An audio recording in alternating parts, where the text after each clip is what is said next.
Құрметті жүргізушілер, ауа райының өзгеруіне байланысты сіздерге мәлім жол жабық болды. Қазір енді барлықтарыңызды ұйымдастырған колоннамен, сопровождениемен Ақмола облысының границасына алып барамыз.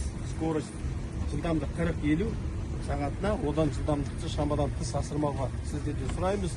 Ара қашықтықты және де боковой интервал бәрін сақтаңыздар. Жақсы ма? Ары қарай Ақмола облысының экипаждар сіздерді алады да Астанаға дейін сопровождение жасайды.